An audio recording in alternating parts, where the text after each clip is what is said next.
大家好，欢迎来到盗物阅览，带你透过古人的眼睛看清今天的世界。我们一起深度拆解古为今用的智慧。咱们先聊个扎心的话题，你是不是也觉得自己是个脆皮年轻人？加个班感觉半条命没了，熬个夜心跳快得像在蹦迪，吃顿火锅肠胃能跟你闹3天脾气。大家一边转发着各种朋克养生的段子，一边又在内心深处充满了焦虑。难道人类的体质真的就这么不堪一击吗？2000多年前，晋代有一位牛人，他不仅是当时顶尖的科学家、医生，还是道教理论的超级大咖。他叫葛洪，人称抱朴子。他在自己的著作《抱朴子内篇》里专门写了一篇叫《极言》的文章。这篇文章简而言之，就是葛洪面对当时人们对生命、长生、重仙的种种困惑，进行的一次全方位、无死角的大型辟谣和科普。认知觉醒，成仙是工程学，而非玄学。很多人认为长寿是运气，葛洪告诉你，这是极其严密的行为工程。本章深度拆解葛洪对天赋论的降维打击。一、拒绝锦鲤心态，大咖的苦修行。我们可以设计这样一个画面：一个现代人瘫在沙发上转发锦鲤，而古代修仙者正在风雨中背着沉重的书箱。葛洪开篇就问了一个扎心的问题：古时候那些仙人是天生自带异能，还是后天学出来的？他的回答干脆利落，全是学出来的。你要是想成仙，首先得负笈随师，也就是背着行囊跨越千山万水去找名师。在这个过程中，你要蒙霜冒险，直风沐雨，还要干最脏最累的活，也就是躬亲洒扫。这不是在折磨学生，这是在进行压力测试。葛洪认为，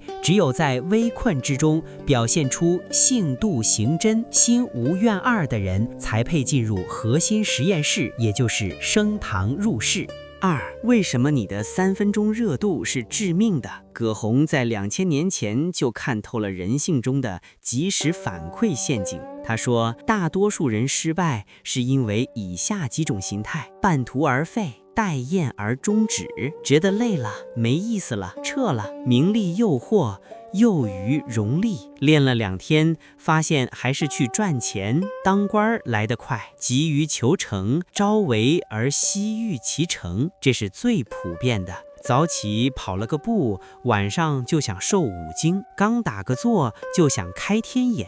葛洪说，这种人是作修而力忘其效，完全不懂生命生长的周期。3. 牛毛与菱角，概率背后的真相。葛洪给出了一个残酷的比例：想长生的人多如牛毛，成功的人少如菱角。这不是因为老天爷偏心，而是因为财色和俗言。看到钱财美女，心能不能不跳？听到流言蜚语，志向能不能不动摇？1万人里能有1个做到这一点，就算多的了。长生的第一关不是练气，而是修心。如果你的心像个筛子，存不住志向，那给你再好的仙丹也没用。能量管理，破解生命漏斗的熵增定律。为什么你补得越多，身体越虚？葛洪提出了一个领先时代的观点：消耗大于输入是死亡的根本原因。1. 无底洞效应，欲望的降维打击。葛洪打了个比方，江河里的水再多，也填不满一个没底的容器。人体就像一个容器，我们的气血是有限的，有尽之物，但我们的消耗却是无限的，无以之耗。现代人的生活简直是葛洪描述的加强版。我们的利入很少，吃点垃圾食品，睡几个小时浅睡眠。我们的费用极多，刷短视频耗神，职场内耗伤肝，外卖重油重盐伤肾。葛洪说，如果没钱进来，却天天千百的往外花，结果只有一个：破产。2. 补救的底层逻辑，先填坑再修房。很多人一生病就想吃补药，葛洪说错，你的身体现在是根底之具未及，而冰霜之毒交攻。简单说，你的地基还没稳，外面的风雪、压力、病菌已经打进来了。正确的顺序是必先复固，然后方求量表之意。你得先让身体回到正常状态，修复那些陈年旧伤，然后才谈得上延年益寿。就像修车，漏油的管子不焊好，加再好的98号汽油也是浪费。3. 灯火与苗禾，微小的力量。葛洪提出了2个极富美感的比喻。负面累积像灯火烧油，你看不到油在少，但忽然之间就尽了，这是微损伤的累积。正面养生像种庄稼，你看不到苗在长，但忽然之间就茂盛了，这是微习惯的力量。所以葛洪的养生观是：不可以小益为不平而不修，不可以小损为无伤而不防。不要因为一点点进步觉得慢就不练，不要因为一点点伤害觉得无所谓就不防。偶像崩塌与重建，黄帝彭祖的成功学真相。通过对历史顶级 IP 黄帝、彭祖、安其生的分析，葛洪揭示了长生的操作标准。1. 黄帝不仅仅是天选之子，大家都觉得黄帝是神，出生就能说话，生而能言，能使唤鬼神。但葛洪揭秘，黄帝能成仙靠的是疯狂学习。他列举了黄帝的学习足迹：去王屋山受丹经，去崆峒山问广成子，去巨慈山试大伟，去金谷访娟子。不仅学修仙，还学医学、雷棋、兵法、五音之策、地理、青巫之作、急救、金野之术。这说明什么？真正的长生者是全方位的博学者，他掌握了自然界的所有底层逻辑，才能与天地乎王极。2. 彭祖活了800岁，依然在逃命。彭祖的故事在葛洪笔下更有烟火气。彭祖活了700-800岁，为什么最后消失了？葛洪解释说是因为当时的殷王太贪心，想杀了彭祖，独占他的长生秘诀，欲杀彭祖以绝其道。彭祖察觉后，赶紧开溜了。后来有人在西边的流沙还见到他，他根本没死。这告诉我们一个智慧：养生的人必须懂得远离危险和贪婪的权力核心。3. 安其生，秦始皇眼中的真硬核。秦始皇是个极度多疑、暴力的人，谁要是敢骗他，肯定没好果子吃。但安其生能跟秦始皇聊3天3夜，谈得博而有证，让秦始皇心服口服。安其生把秦始皇赏赐的巨额金币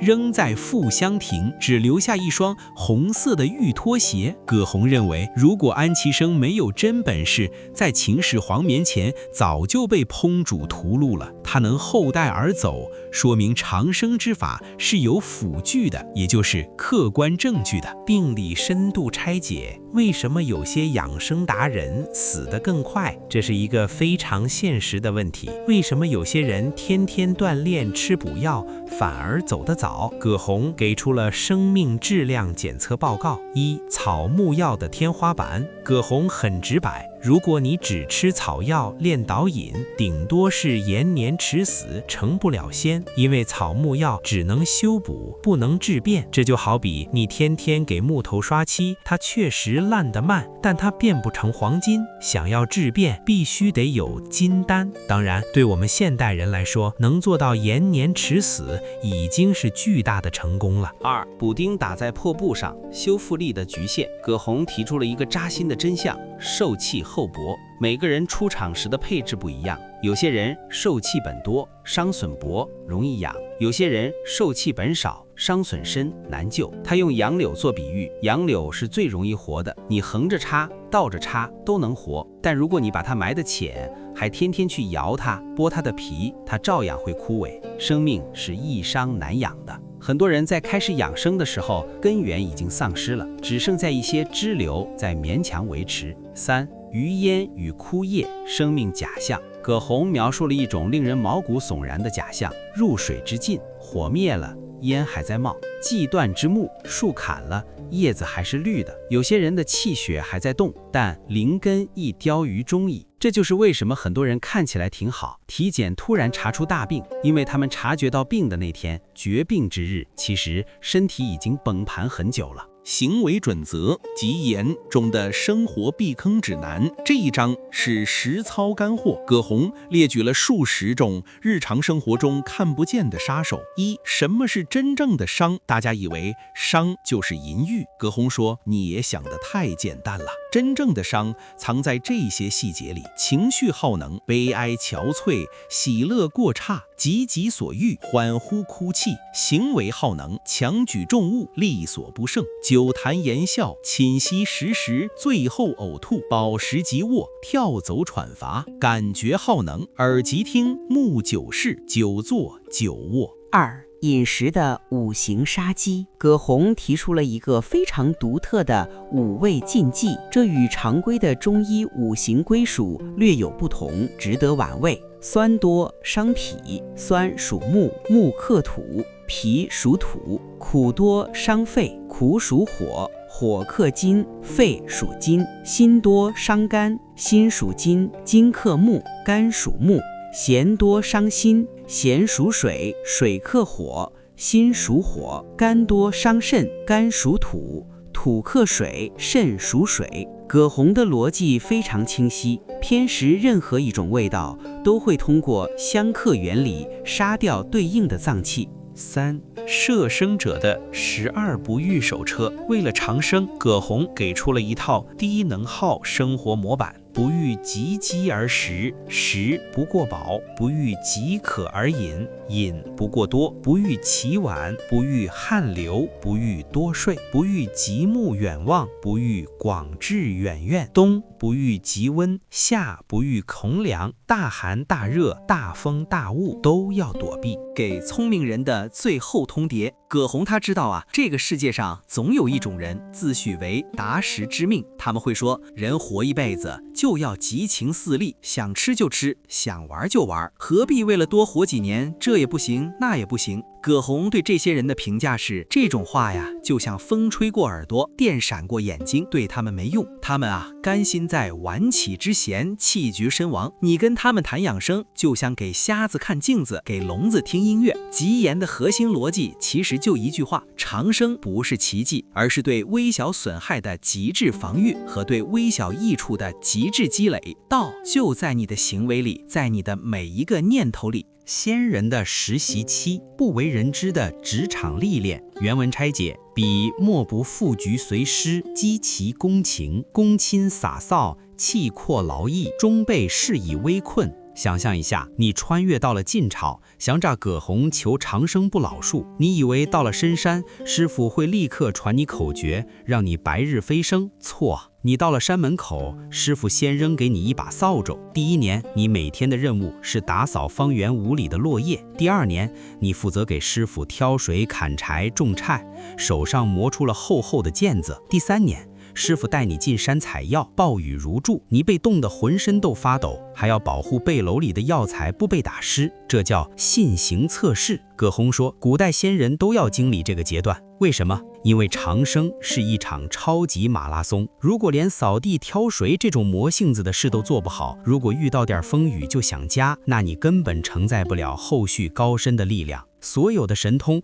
本质上都是建立在极其稳定的情绪和极其坚韧的意志之上的。师傅试你的不是体力，而是你那颗心到底稳不稳。为什么补药救不了你的命？关于底子的扎心真相。原文拆解：必先复固，然后方求量表之意。气大衰者则难长也，血垂结者则难益也。咱们来聊聊现代人的报复性进补。你有没有见过这种人，一边买着几千块一盒的补品，一边天天凌晨3点才睡？葛洪管这叫缘木求鱼。他提到了2个非常恐怖的意象：入水之境，就像一堆刚被泼了水的炭火，火虽然灭了，但烟还在冒；既断之木，就像一棵刚被砍断的树，虽然倒了，但叶子还是绿的。很多人觉得自己身体还行，其实就是那股余烟。你以为你还活着，其实你的灵根已经凋泄了。这时候你施再好的补药也没用。葛洪打了个比方，你的身体是一件破烂不堪的衣服，朽帛，你想在上面绣花求艺，结果针还没扎下去，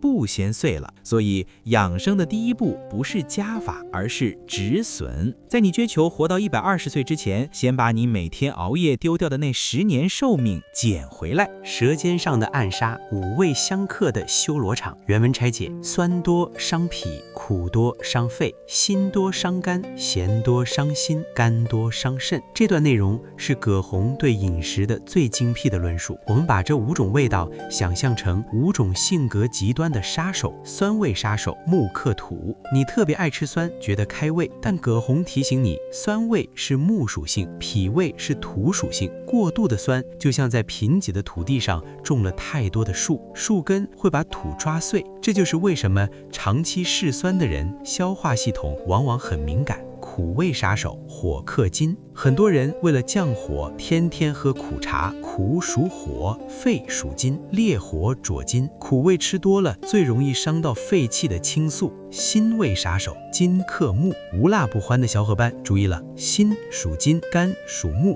利刃金最容易砍伤树木肝。这就是为什么大辛大辣之后，人容易脾气暴躁，眼睛干涩，因为肝血被金气克制了。咸味杀手水克火，盐吃多了伤心，这和现代医学不谋合。高血压，水咸能灭火，心脏跳动需要那股火热的力量，盐多了水就慢过来了。甘味杀手土克水，甜食控的噩梦。肝属土，肾属水，土能克水，也就是兵来将挡，水来土掩。过多的甜食会让你身体里的水循环变差，变得沉重黏糊，这就是中医说的湿气，最后受累的是肾脏。葛洪的建议，别做单食偏嗜的人，饮食的平庸中庸才是对五脏的最大温柔。生活中的吸精鬼，12种好命行为：不欲及己而食，不欲己渴而饮，不欲极目远望，不欲广志远愿。葛洪列出的这些清单，简直就是现代人生活的监控录像。极目远望，现代版本盯着屏幕看。葛洪说远望伤神，咱们现在是长时间近距离盯着发光屏，不仅伤神，还直接烧掉你的肝血。广志远愿，现代版本精神内耗与野心压力，每天给自己立无数个 flag， 想赚大钱，想成名，想卷赢所有人。葛洪说，这些远大的志向如果超过了你的承载力，就是在透支生命。积极而食，即可而饮，现代版本不规律饮食，忙起来不吃饭，饿疯了点个大外卖。葛洪说，这种暴饮暴食对脾胃的冲击就像洪水冲刷堤坝，最后呕吐，这是葛洪点名批评的。酒精本来就散气，剧烈呕吐更是把中焦的元气直接呕了出来。葛洪的养生金句，不欲不是让你不吃饭不看路没志向，而是不要极致，活得平淡一点，悠着点，慢一点，这就是他给出的生命续航秘诀。环境的软暴力，风寒暑湿的围攻。原文拆解：唯愿风冷与暑湿，不知风冷暑湿不能伤壮实之人也。为什么同样是出差，有的人回来就感冒发烧，有的人一点事儿没有？葛洪讲了一个很有意思的道理。很多人怪天气不好，怪空调太冷，怪冬天太长。葛洪说，你别怪天，你要怪你自己。他把人体比作一座堡垒，如果你的堡垒正气坚固，外面的风雨再大，也就是在墙上留下点水印。但如果你的堡垒内部已经腐烂了，体虚气少，那么只要有一丝风缝钻进来，就能把整座建筑吹垮。所以真正的养生大咖从不抱怨环境，他们只负责把自己的能量墙筑高。给聪明人的一记耳光，关于宿命与偏见。原文拆解：或谓人命在天，非所能易。如此人者，虽复明鉴给蒙古，丝竹于农夫，无益也。葛洪在面对那些杠精，表现出了一种极度的坦然。有人说，生死有命，富贵在天，我想怎么过就怎么过，活那么长干嘛？葛洪并不反驳，他只是轻轻叹了口气说，对于这种人，我就像把明晃晃的镜子拿给瞎子看，把好听的交响乐弹给聋子听，他们不是听不见，是他们不想听，他们追求的是那一刻的纵情肆力，而葛洪追求的是那一生的长治久安。2000年前的葛洪其实是在告诉我们，生命是一场关于自我修复与外界损耗的博弈，你不需要立刻变成神仙，你只需要从今天起少发一次脾气，少熬1个小时夜，少吃一口重咸的菜，在那个看不见生长的禾苗里，你会发现你已经赢了时间。草木 vs 金丹，生命底色的降维打击。若夫服草木之药，仅可以延年迟死耳，不得长生也。不得金丹，但服草木，其力有限。如果你以为养生就是喝点枸杞水，吃点西洋参，那在葛洪眼里，你充其量只是在修补旧衣服。葛洪提出了一个在当时非常超前的材料学观念，他把人的身体比作一件异物。草木之药是什么？它们是活的，但它们自己也会腐烂。你吃进去的药材，其生命周期本身就很短，所以它们只能帮你延年迟死，也就是把死期往后挪一挪。但这和长生是两码事。葛洪说，想要真正的飞升，你得用金丹。金丹是什么？它是无机盐与重金属在极端高温下的物理化学变化。在葛洪看来，金木水火土中，黄金百炼不消，朱砂烧了变汞，汞烧了又变朱砂，这种不朽的物质属性才是改变人类基因底色的补丁。虽然我们现在知道重金属有毒，但我们要学习葛洪的底层逻辑。低阶养生是借用力量，借草木之气；高阶养生是改变材质，换掉脆弱的肉身。对现代人来说，这意味着你不能只靠吃补品，你得通过深度的代谢改变，比如运动、静坐、深度睡眠，来彻底优化你的细胞质量。杨柳与木槿，关于抗压能力的植物学课。原文拆解：夫受气本多者，如木之杨柳，生之易者也，而所以攻毁之者，过于刻薄。葛洪在文中特别提到了2种树，杨柳和木槿。他说这2种树生命力极强，随手一插就能活。他用这2种树来类比那些天生身体底子好、恢复力强的人。但他接下来的话，简直是给所有仗着年轻、身体好就瞎折腾的人一个响亮的耳光。哪怕是杨柳，如果你天天去摇晃它、剥它的皮、折它的枝，它照样会死，而且死得比那些原本脆弱的树还要快。想象2个年轻人，小王天生神力，怎么熬夜都没事，于是他天天吃烧烤、抽烟，通宵打游戏，这就是葛洪说的刻薄摇拔。小李天生体弱，想弱不禁风的松柏，但他每天准时睡觉，吃得清淡。10年后，原本最容易活的杨柳小王可能已经肝肾衰竭了，而原本脆弱的松柏小李却越来越精神。葛洪的结论：命好不是你挥霍的资本，因为身体是易伤难养的，再厚的血条也经不住你每天的真实伤害的暴击。正气堡垒，为什么感冒的总是我？原文拆解：